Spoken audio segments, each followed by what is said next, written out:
In this video, we're going to learn about what are called special right triangles. The first and easiest special right triangle we're going to learn about is the 45, 45, and 90 degree right triangle. So we start with a right triangle, and they call it 45, 45, 90 because it has a right angle and then two sets of 45-degree angles. Okay, and what happens is that these two, the legs of it, of the right triangle, end up being equal to each other. So these two sides will be equal. Okay, so these will be equal. And then the hypotenuse will be whatever the side length is times the square root of 2. So the hypotenuse is always going to be this.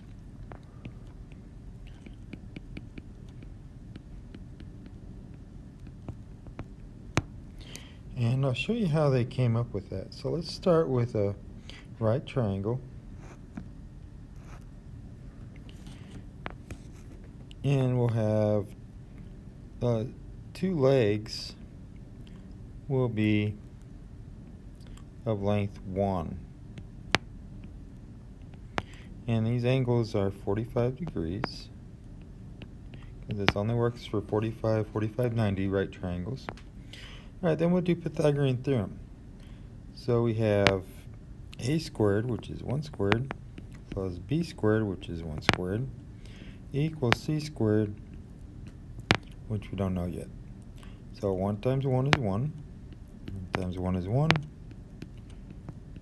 so we'll get 2 is equal to c squared, and then c is equal to square root of 2.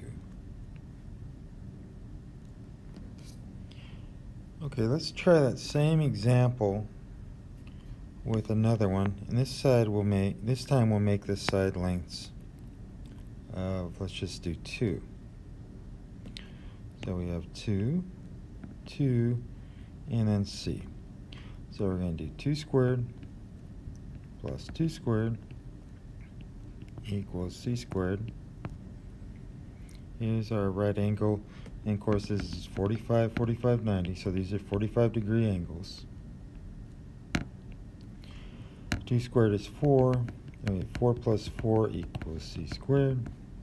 4 plus 4 is 8. So c is the square root of 8, and then if we simplify that, we'll get c is equal to the square root of 4 times the square root of 2, which is equal to 2 times the square root of 2.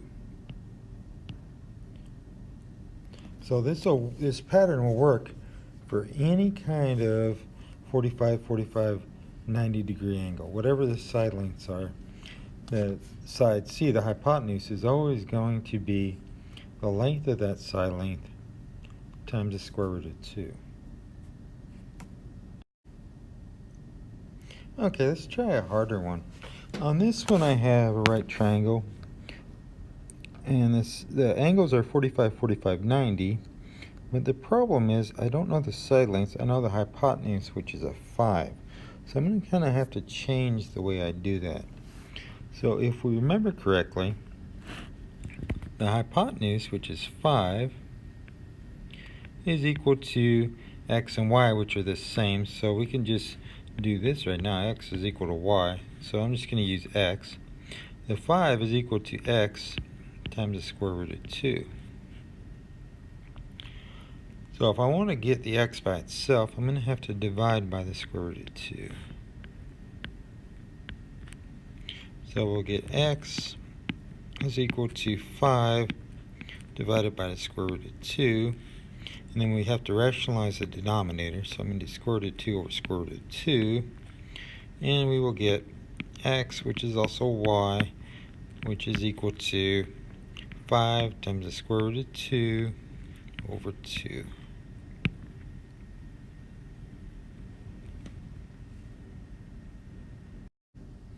Okay, let's do one more example. This time I have one side, which is 3 times the square root of 2 over 2, and I need to figure out what is x and what is y.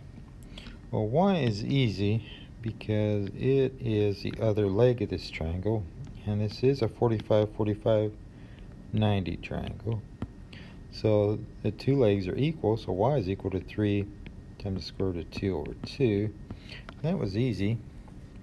And then for x, we're just going to take the 3 times the square root of 2 over 2 and multiply it by the square root of 2. And that's going to make 3 times 2 over 2, which is just 3.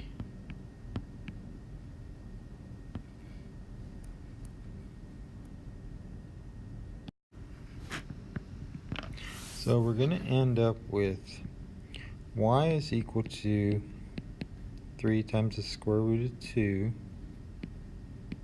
over 2, and then x is equal to 3.